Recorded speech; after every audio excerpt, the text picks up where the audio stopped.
Alors bonjour tout le monde, j'espère que vous allez bien.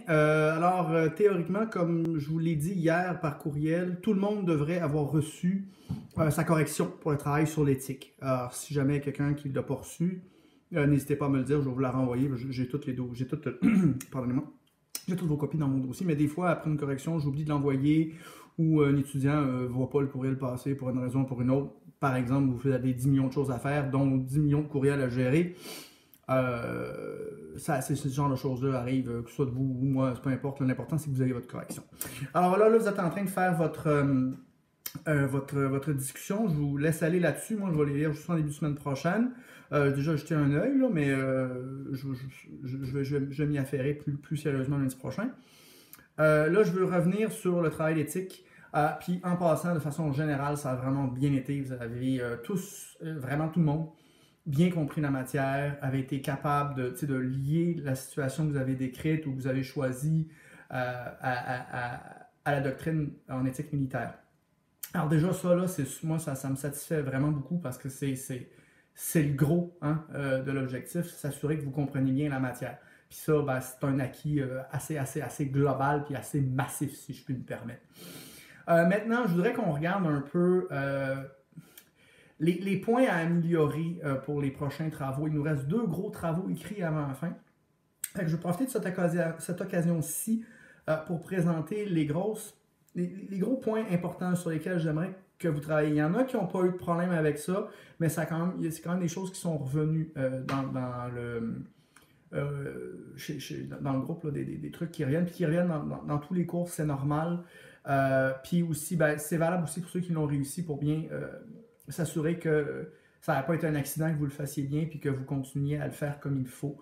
Moi, je tape sur ces clous-là parce que l'idée, c'est de faire de vous aider, pas de faire de vous, mais de vous aider à mieux écrire. De sorte à ce que si on vous demande votre avis, que vous ayez à écrire un mémo, un courriel, ben, vous avez des bonnes idées, vous êtes des personnes intelligentes qui avez de l'expérience et qui sont importantes pour l'organisation. Ben, ce que vous avez à dire, là, que ça passe puis que ça soit reçu, je pense que c'est important pour vous puis l'organisation que ça se produise. Puis vous allez beaucoup écrire à des officiers, mais aussi à des adjudants-maîtres ou des adjudants-chefs, et même le devenir un jour vous-même. Je ne sais pas exactement où votre carrière va s'en aller, probablement que vous non plus, mais peu importe. De plus en plus de gens ont un profil académique dans les forces canadiennes et ont le regard critique sur l'écriture qu'on se fait rentrer dans la tête à coups de marteau quand on va au cégep et à l'université. Alors je pense que c'est important de bien travailler ces habiletés-là pour votre propre bénéfice. Là. Je veux vraiment présenter un argument un peu utilitariste ici, là, parce que j'essaie de vous montrer le bénéfice de faire des efforts que je vous demande de faire. Alors, je vais y aller en gros en 3 points que je veux faire ressortir. L'introduction. Quand vous introduisez un texte ou une présentation orale, il se passe beaucoup de choses. Vous présentez votre but, ce que vous voulez faire, ce que vous voulez accomplir à vos interlocuteurs. Vous installez un message.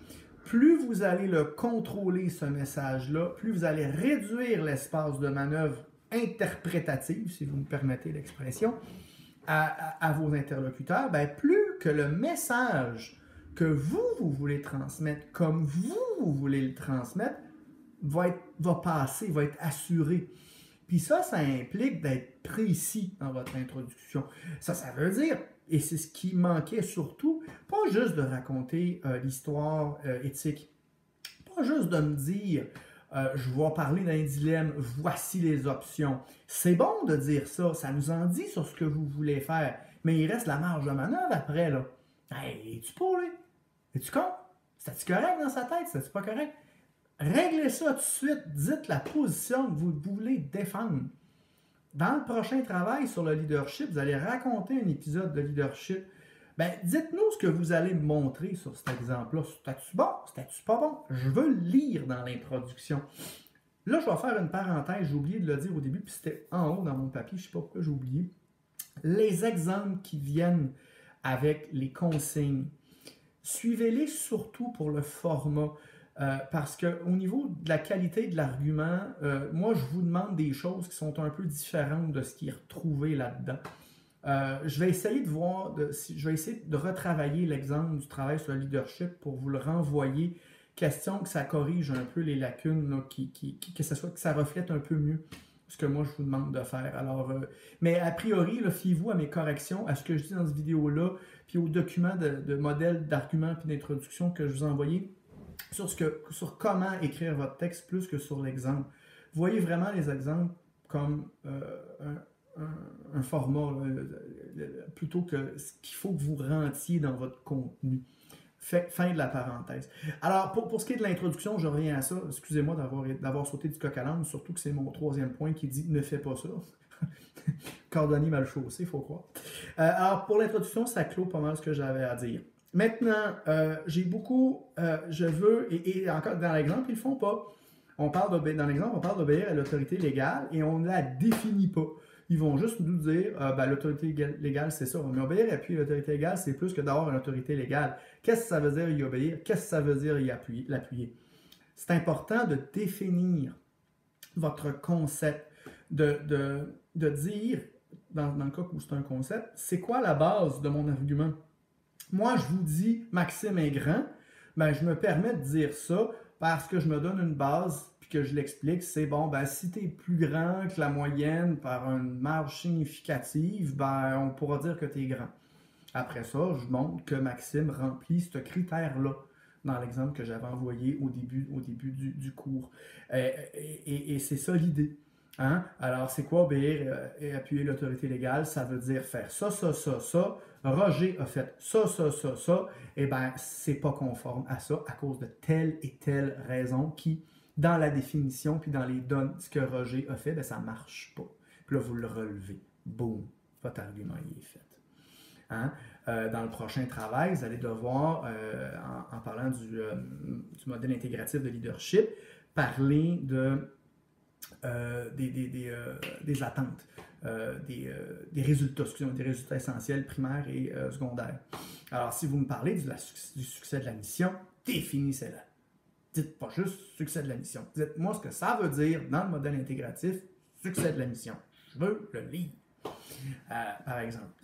J'ai donné l'exemple à certains d'entre vous, l'exemple de la C7. Si vous me montrez une C7 à moi, puis vous me dites, ça c'est une C7, je vais faire, OK, je suis un profane, je connais rien là-dedans, le mieux que je peux faire, c'est vous croire. Je vais vous croire, je ne serai pas convaincu, vous ne me l'aurez pas prouvé.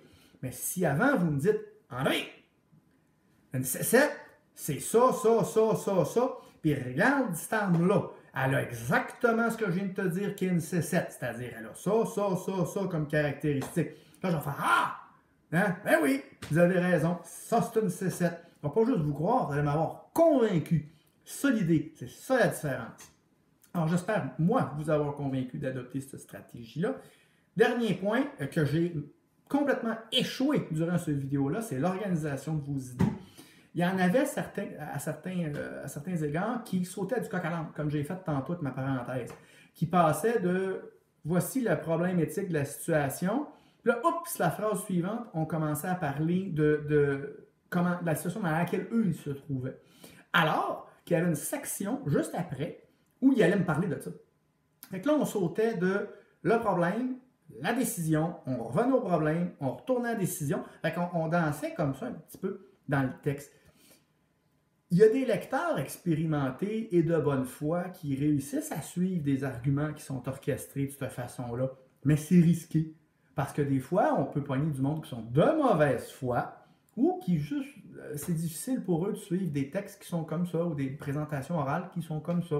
Alors, on évite de faire ça. Là-dessus, nos consignes puis les exemples vous servent d'un bon guide à ce niveau-là parce que nos instructions organisent déjà vos idées.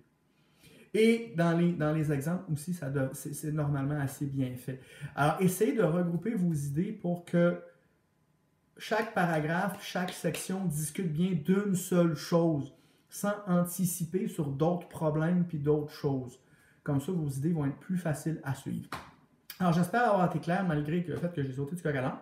Puis, je vous souhaite une bonne fin de semaine avant la fin de semaine. Puis n'oubliez pas, si vous avez des questions, vous pouvez toujours me contacter. Bye bye!